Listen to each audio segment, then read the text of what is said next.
Life is complex. Join us for the simple gifts of wisdom, love, and delight in the written word. The Life and Adventures of Robinson Crusoe by Daniel Dafoe. Chapter 17, Visit of Mutineers. Part 1. In a little time, however, no more canoes appearing, the fear of their coming wore off, and I began to take my former thoughts of a voyage to the Main into consideration, being likewise assured by Friday's father that I might depend upon good usage from their nation on his account if I would go. But my thoughts were a little suspended when I had a serious discourse with the Spaniard, and when I understood that there were 16 more of his countrymen and Portuguese who, having been cast away and made their escape to that side, lived there at peace indeed with the savages, but were very sore put to it for necessaries, and, indeed, for life.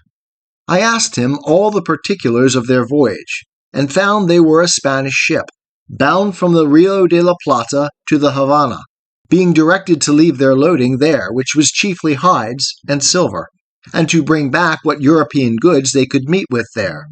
That they had 5 Portuguese seamen on board, whom they took out of another wreck, that 5 of their own men were drowned when first the ship was lost, and that these escaped through infinite dangers and hazards, and arrived, almost starved, on the cannibal coast, where they expected to have been devoured every moment. He told me they had some arms with them, but they were perfectly useless, for that they had neither powder nor ball, the washing of the sea having spoiled all their powder but a little, which they used at their first landing to provide themselves with some food. I asked him what he thought would become of them there, and if they had formed any design of making their escape. He said they had many consultations about it, but that having neither vessel nor tools to build one, nor provisions of any kind, their counsels always ended in tears and despair. I asked him how he thought they would receive a proposal from me, which might tend towards an escape, and whether, if they were all here, it might not be done. I told him with freedom I feared mostly their treachery and ill usage of me, if I put my life in their hands. For that gratitude was no inherent virtue in the nature of man, nor did men always square their dealings by the obligations they had received so much as they did by the advantages they expected. I told him it would be very hard that I should be made the instrument of their deliverance, and that they should afterwards make me their prisoner in New Spain, where an Englishman was certain to be made a sacrifice, what necessity or what accident soever brought him thither, and that I had rather be delivered up to the savages, and be devoured alive, than fall into the merciless claws of the priests, and be carried into the Inquisition. I added that, otherwise, I was persuaded, if they were all here, we might, with so many hands, build a bark large enough to carry us all away, either to the Brazils southward, or to the islands or Spanish coast northward, but that if, in requital, they should, when I had put weapons into their hands, carry me by force among their own people, I might be ill used for my kindness to them, and make my case worse than it was before.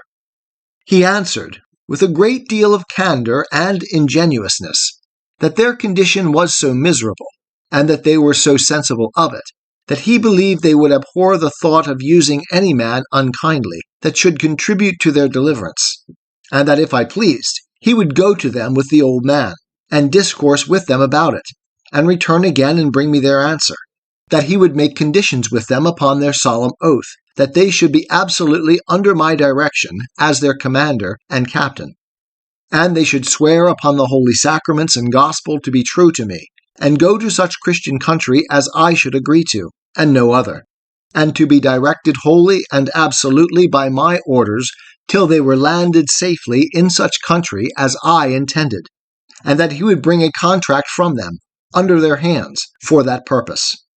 Then he told me he would first swear to me himself that he would never stir from me as long as he lived till I gave him orders, and that he would take my side to the last drop of his blood, if there should happen the least breach of faith among his countrymen. He told me they were all of them very civil, honest men, and they were under the greatest distress imaginable, having neither weapons nor clothes nor any food, but at the mercy and discretion of the savages, out of all hopes of ever returning to their own country, and that he was sure, if I would undertake their relief, they would live and die by me. Upon these assurances I resolved to venture to relieve them if possible, and to send the old savage and the Spaniard over to them to treat. But when we had got all things in readiness to go, the Spaniard himself started an objection, which had so much prudence in it on one hand, and so much sincerity on the other hand, that I could not but be very well satisfied in it, and by his advice put off the deliverance of his comrades for at least half a year. The case was thus. He had been with us now about a month, during which time I had let him see in what manner I had provided, with the assistance of Providence, for my support, and he saw evidently what stock of corn and rice I had laid up, which, though it was more than sufficient for myself, yet it was not sufficient, without good husbandry, for my family. Now it was increased to 4. But much less would it be sufficient if his countrymen, who were, as he said, 16, still alive, should come over. And least of all would it be sufficient to victual our vessel, if we should build one, for a voyage to any of the Christian colonies of America. So he told me he thought it would be more advisable to let him and the other 2 dig and cultivate some more land, as much as I could spare seed to sow, and that we should wait another harvest, that we might have a supply of corn for his countrymen when they should come, for want might be a temptation to them to disagree, or not to think themselves delivered, otherwise than out of one difficulty into another. You know, says he, the children of Israel, though they rejoiced at first for their being delivered out of Egypt, yet rebelled even against God himself that delivered them, when they came to want bread in the wilderness. His caution was so seasonable, and his advice so good, that I could not but be very well pleased with his proposal, as well as I was satisfied with his fidelity. So we fell to digging, all 4 of us, as well as the wooden tools we were furnished with permitted, and in about a month's time, by the end of which it was seed time, we had got as much land cured and trimmed up as we sowed 22 bushels of barley on, and 16 jars of rice, which was, in short, all the seed we had to spare. Indeed, we left ourselves barely sufficient for our own food for the 6 months that we had to expect our crop. That is to say, reckoning from the time we set our seed aside for sowing, for it is not to be supposed it is 6 months in the ground in that country. Having now society enough, and our numbers being sufficient to put us out of fear of the savages, if they had come, unless their number had been very great, we went freely all over the island, whenever we found occasion. And as we had our escape or deliverance upon our thoughts, it was impossible, at least for me, to have the means of it out of mind. For this purpose I marked out several trees, which I thought fit for our work, and I set Friday and his father to cut them down. And then I caused the Spaniard, to whom I imparted my thoughts on that affair, to oversee and direct their work. I showed them with what indefatigable pains I had hewed a large tree into single planks, and I caused them to do the like, till they made about 12 large planks of good oak, near 2 feet broad, 35 feet long, and from 2 inches to 4 inches thick. What prodigious labor it took up, anyone may imagine. At the same time I contrived to increase my little flock of tame goats as much as I could, and for this purpose I made Friday and the Spaniard go out one day, and myself with Friday the next day, for we took our turns, and by this means we got about 20 young kids to breed up with the rest, for whenever we shot the dam, we saved the kids, and added them to our flock. But above all, the season for curing the grapes coming on, I caused such a prodigious quantity to be hung up in the sun, that, I believe, had we been at Alicante, where the raisins of the sun are cured, we could have filled 60 or 80 barrels, and these, with our bread, formed a great part of our food. Very good living, too, I assure you, for they are exceedingly nourishing. It was now harvest, and our crop in good order. It was not the most plentiful increase I had seen in the island, but, however, it was enough to answer our end. For from 22 bushels of barley, we brought in and thrashed out above 220 bushels, and the like in proportion of the rice, which was store enough for our food to the next harvest, though all the 16 Spaniards had been on shore with me. Or, if we had been ready for a voyage, it would very plentifully have victualled our ship to have carried us to any part of the world, that is to say, any part of America. When we had thus housed and secured our magazine of corn, we fell to work to make more wickerware, namely, great baskets, in which we kept it. And the Spaniard was very handy and dexterous at this part, and often blamed me that I did not make some things for defense of this kind of work, but I saw no need of it. And now, having a full supply of food for all the guests I expected, I gave the Spaniard leave to go over to the main, to see what he could do with those he had left behind him there. I gave him a strict charge not to bring any man who would not first swear in the presence of himself and the old savage that he would in no way injure, fight with, or attack the person he should find in the island, who was so kind as to send for them in order to their deliverance, but that they would stand by him and defend him against all such attempts, and wherever they went would be entirely under and subjected to his command, and that this should be put in writing and signed in their hands. How they were to have done this, when I knew they had neither pen nor ink, was a question which we never asked. Under these instructions, the Spaniard and the old savage, the father of Friday, went away in one of the canoes which they might be said to have come in, or rather, were brought in, when they came as prisoners to be devoured by the savages. I gave each of them a musket, with a firelock on it, and about 8 charges of powder and ball, charging them to be very good husbands of both, and not to use either of them but upon urgent occasions. This was a cheerful work, being the first measures used by me in view of my deliverance for now 27 years and some days. I gave them provisions of bread and of dried grapes, sufficient for themselves for many days, and sufficient for all the Spaniards, for about 8 days' time. And wishing them a good voyage, I saw them go, agreeing with them about a signal they should hang out at their return, by which I should know them again when they came back at a distance, before they came on shore. They went away with a fair gale on the day that the moon was at full, by my account in the month of October. But as for an exact reckoning of days, after I had once lost it, I could never recover it again. Nor had I kept even the number of years so punctually as to be sure I was right, though, as it proved, when I afterwards examined my account, I found I had kept a true reckoning of years. It was no less than 8 days I had waited for them, when a strange and unforeseen accident intervened, of which the like has not, perhaps, been heard of in history. I was fast asleep in my hutch one morning when my man Friday came running into me and called aloud, "Master, master, they are come, they are come!" I jumped up, and regardless of danger I went, as soon as I could get my clothes on, through my little grove, which, by the way, was by this time grown to be a very thick wood.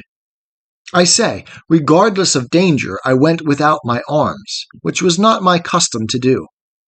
But I was surprised when, turning my eyes to the sea, I presently saw a boat at about 1.5 leagues distance, standing in for the shore, with a shoulder of mutton sail, as they call it, and the wind blowing pretty fair to bring them in. Also I observed, presently, that they did not come from that side which the shore lay on, but from the southernmost end of the island. Upon this I called Friday in, and bade him lie close, for these were not the people we looked for, and that we might not know yet whether they were friends or enemies. In the next place, I went in to fetch my perspective glass to see what I could make of them, and having taken the ladder out, I climbed up to the top of the hill, as I used to do when I was apprehensive of anything, and to take my view the plainer without being discovered. I had scarce set my foot upon the hill when my eye plainly discovered a ship lying at anchor at about 2.5 leagues distance from me, south-southeast, but not above 1.5 leagues from the shore. By my observation it appeared plainly to be an English ship, and the boat appeared to be an English longboat. I cannot express the confusion I was in, though the joy of seeing a ship, and one that I had reason to believe was manned by my own countrymen, and consequently friends, was such as I cannot describe. But yet I had some secret doubts hung about me. I cannot tell from whence they came, bidding me keep upon my guard. In the first place, it occurred to me to consider what business an English ship could have in that part of the world, since it was not the way to or from any part of the world where the English had any traffic. And I knew there had been no storms to drive them in there in distress, and that if they were really English, it was most probable that they were here upon no good design, and that I had better continue as I was than fall into the hands of thieves and murderers. Let no man despise the secret hints and notices of danger which sometimes are given him when he may think there is no possibility of its being real. That such hints and notices are given us, I believe few that have made any observation of things can deny. That they are certain discoveries of an invisible world, and a converse of spirits, we cannot doubt. And if the tendency of them seems to be to warn us of danger, why should we not suppose they are from some friendly agent? Whether supreme or inferior and subordinate is not the question, and that they are given for our good. The present question abundantly confirms me in the justice of this reasoning. For had I not been made cautious by this secret admonition, come it from whence it will, I had been done inevitably, and in a far worse condition than before, as you will see presently. I had not kept myself long in this posture till I saw the boat draw near the shore, as if they looked for a creek to thrust in at, for the convenience of landing. However, as they did not come quite far enough, they did not see the little inlet where I formerly landed my rafts, but ran their boat on shore upon the beach, at about half a mile from me, which was very happy for me, for otherwise they would have landed just at my door, as I may say, and would soon have beaten me out of my castle, and perhaps have plundered me of all I had. When they were on shore, I was fully satisfied they were Englishmen, at least most of them. One or two I thought were Dutch, but it did not prove so. There were in all 11 men, whereof 3 of them, I found, were unarmed, and, as I thought, bound. And when the first 4 or 5 of them were jumped on shore, they took those 3 out of the boat as prisoners. One of the 3 I could perceive using the most passionate gestures of entreaty, affliction, and despair, even to a kind of extravagance. The other 2, I could perceive, lifted up their hands sometimes, and appeared concerned indeed, but not to such a degree as the first. I was perfectly confounded at the sight, and knew not what the meaning of it should be. Friday called out to me in English as well as he could, "Oh, master, you see Englishmans eat prisoner as well as savage mans." "Why, Friday," says I, "do you think they are going to eat them then?" "Yes," says Friday, "they will eat them." "No, no," says I. "Friday, I am afraid they will murder them indeed, but you may be sure they will not eat them." The Life and Adventures of Robinson Crusoe by Daniel Dafoe. Chapter 17, Visit of Mutineers. Part 2. All this while I had no thought of what the matter really was, but stood trembling with the horror of the sight, expecting every moment when the 3 prisoners should be killed. Nay, once I saw one of the villains lift up his arm with a great cutlass, as the seamen call it, or sword, to strike one of the poor men, and I expected to see him fall every moment, at which all the blood in my body seemed to run chill in my veins. I wished heartily now for the Spaniard, and the savage that had gone with him, or that I had any way to have come undiscovered within shot of them, that I might have secured the 3 men, for I saw no firearms they had among them. But it fell out to my mind another way. After I had observed the outrageous usage of the 3 men by the insolent seamen, I observed the fellows run scattering about the island, as if they wanted to see the country. I observed that the 3 other men had liberty to go also where they pleased, but they sat down all 3 upon the ground, very pensive, and looked like men in despair. This put me in mind of the first time when I came on shore, and began to look about me, how I gave myself over for lost, how wildly I looked round me, what dreadful apprehensions I had, and how I lodged in the tree all night for fear of being devoured by wild beasts. As I knew nothing that night of the supply I was to receive by the providential driving of the ship nearer the land by the storms and tide, by which I have since been so long nourished and supported, So these 3 poor desolate men knew nothing how certain of deliverance and supply they were, how near it was to them, and how effectually and really they were in a condition of safety, at the same time that they thought themselves lost and their case desperate. So little do we see before us in the world, and so much reason have we to depend cheerfully upon the great Maker of the world, that he does not leave his creatures so absolutely destitute, but that in the worst circumstances they have always something to be thankful for, and sometimes are nearer deliverance than they imagine. Nay, are even brought to their deliverance by the means by which they seem to be brought to their destruction. It was just at high water when these people came on shore, and while they rambled about to see what kind of a place they were in, they had carelessly stayed till the tide was spent, and the water was ebbed considerably away, leaving their boat aground. They had left 2 men in the boat, who, as I found afterwards, having drunk a little too much brandy, fell asleep. However, one of them, waking a little sooner than the other, and finding the boat too fast aground for him to stir it, hallooed out for the rest, who were straggling about, upon which they all soon came to the boat. But it was past all their strength to launch her, the boat being very heavy, and the shore on that side being a soft, oozy sand, almost like a quicksand. In this condition, like true seamen, who are, perhaps, the least of all mankind given to forethought, they gave it over. And away they strolled about the country again, and I heard one of them say aloud to another, calling them off from the boat, "Why, let her alone, Jack, can't you? She'll float next tide," by which I was fully confirmed in the main inquiry of what countrymen they were.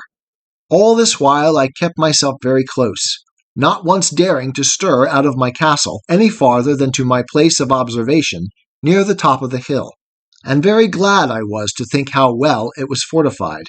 I knew it was no less than 10 hours before the boat could float again, and by that time it would be dark, and I might be at more liberty to see their motions and to hear their discourse, if they had any.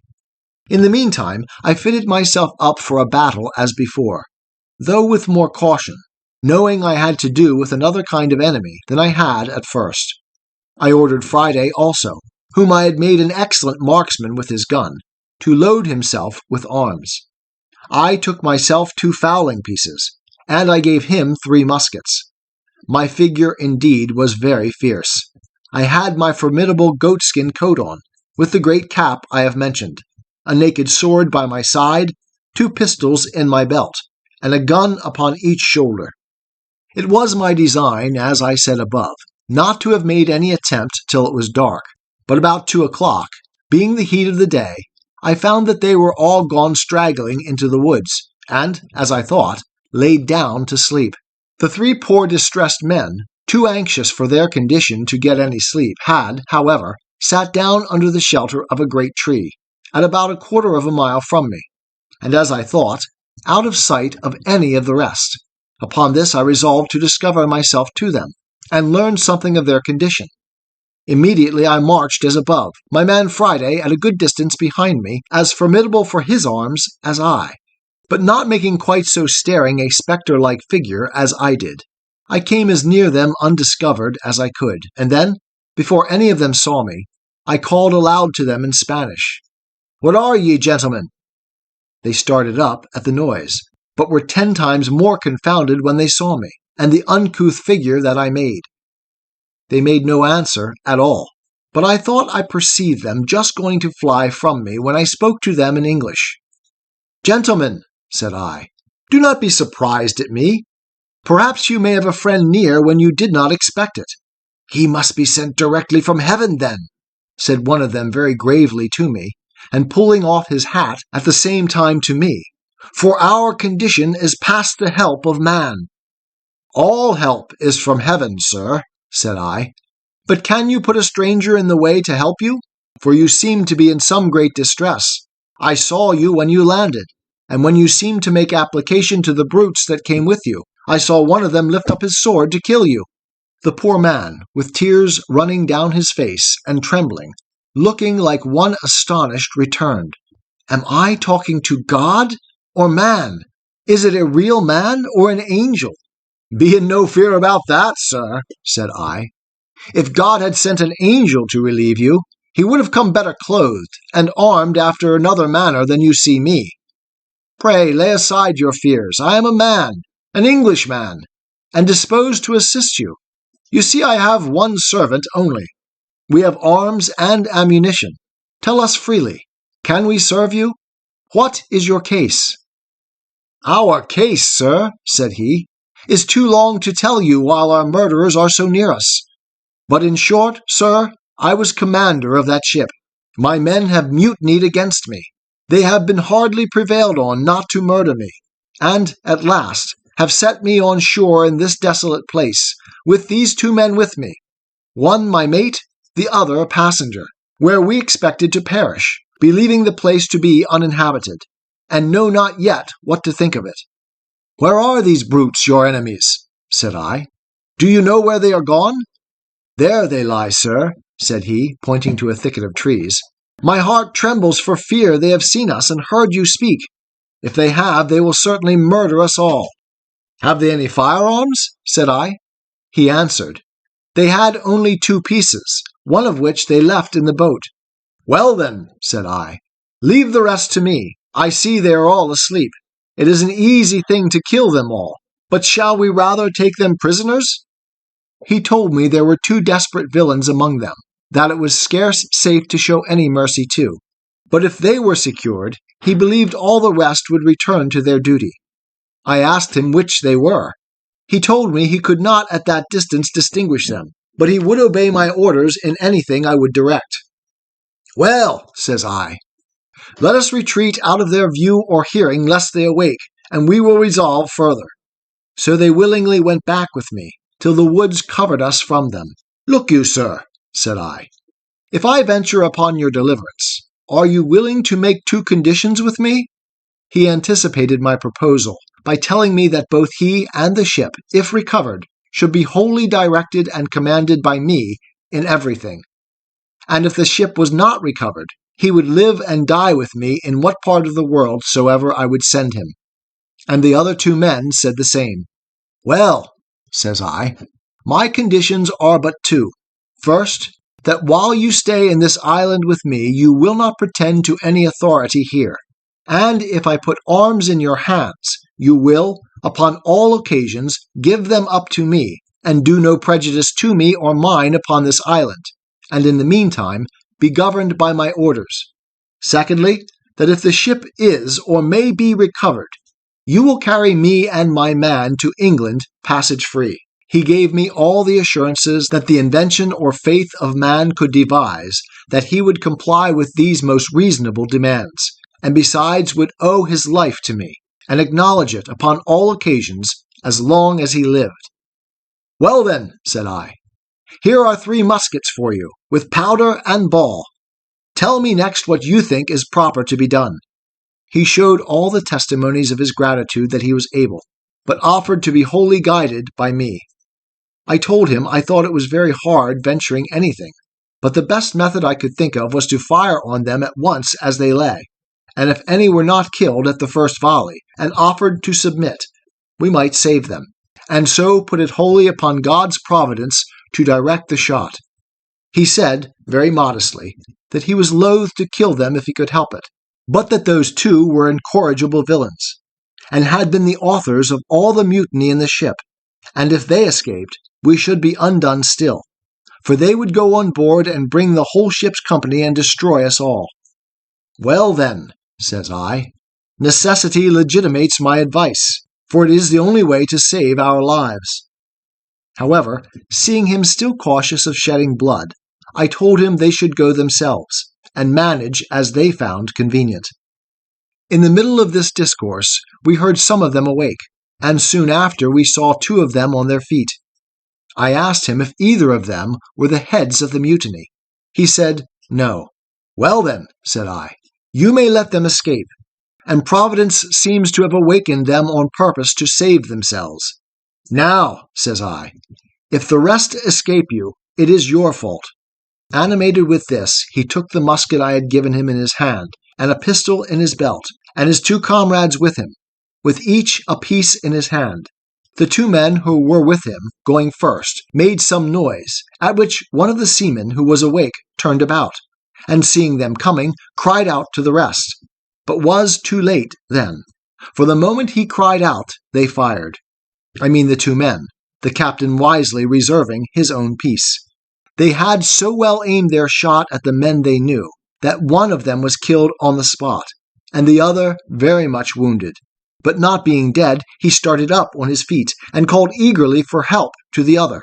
But the captain, stepping to him, told him it was too late to cry for help. He should call upon God to forgive his villainy. And with that word, knocked him down with the stock of his musket, so that he never spoke more.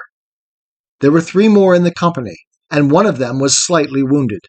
By this time I was come, and when they saw their danger, and that it was in vain to resist, they begged for mercy.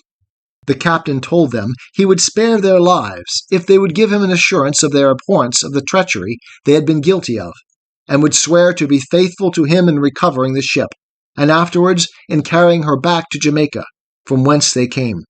They gave him all the protestations of their sincerity that could be desired, and he was willing to believe them and spare their lives, which I was not against, only that I obliged him to keep them bound hand and foot while they were on the island. While this was doing, I sent Friday with the captain's mate to the boat with orders to secure her, and bring away the oars and sails, which they did. And by 3 straggling men that were, happily for them, parted from the rest, came back upon hearing the guns fired, and seeing the captain, who was before their prisoner, now their conqueror, they submitted to be bound also, and so our victory was complete. It now remained that the captain and I should inquire into one another's circumstances.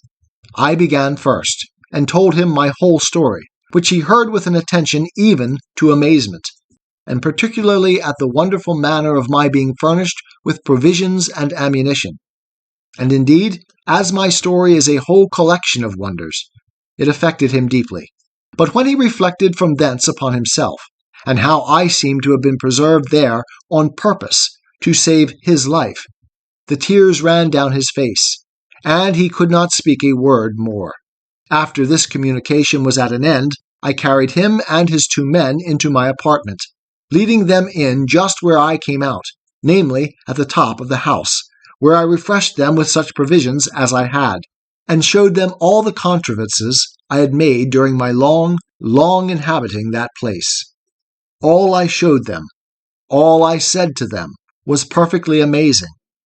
But above all, the captain admired my fortification, and how perfectly I had concealed my retreat with a grove of trees, which having been now planted nearly 20 years, and the trees growing much faster than in England, was become a little wood, so thick that it was impassable in any part of it, but at that one side where I had reserved my little winding passage into it. I told him this was my castle and my residence, but that I had a seat in the country, as most princes have, whither I could retreat upon occasion, and I would show him that too another time. But at present our business was to consider how to recover the ship. He agreed with me as to that, but told me he was perfectly at a loss what measures to take, for that there were still 26 hands on board, who, having entered into a cursed conspiracy, by which they had all forfeited their lives to the law, would be hardened in it now by desperation, and would carry it on, knowing that if they were subdued, they would be brought to the gallows as soon as they came to England, or to any of the English colonies, and that therefore there would be no attacking them with so small a number as we were. I mused for some time on what he had said, and found it was a very rational conclusion, and that therefore something was to be resolved on speedily, as well to draw the men on board into some snare for their surprise as to prevent their landing upon us and destroying us. Upon this, it presently occurred to me that in a little while the ship's crew, wondering what was become of their comrades and of the boat, would certainly come on shore in their other boat to look for them, and that then, perhaps, they might come armed and be too strong for us. This he allowed to be rational. Upon this, I told him the first thing we had to do was to stave the boat which lay upon the beach, so that they might not carry her off, and taking everything out of her, leave her so far useless as not to be fit to swim. Accordingly, we went on board, took the arms which were left on board out of her, and whatever else we found there, which was a bottle of brandy and another of rum, a few biscuit cakes, a horn of powder, and a great lump of sugar in a piece of canvas.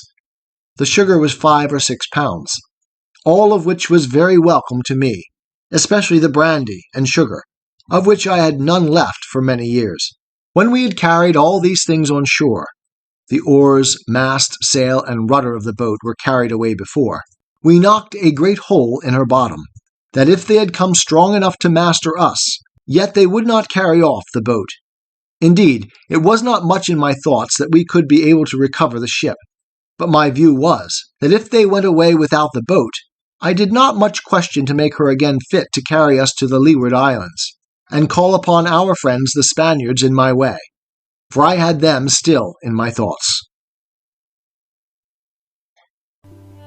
'Tis the gift to be simple, 'tis the gift to be free, 'tis the gift to come down where we ought to be, and when we find ourselves in the place just right, 'twill be in the valley of love and delight. When true simplicity is gained, to bow and to bend, we will not be ashamed.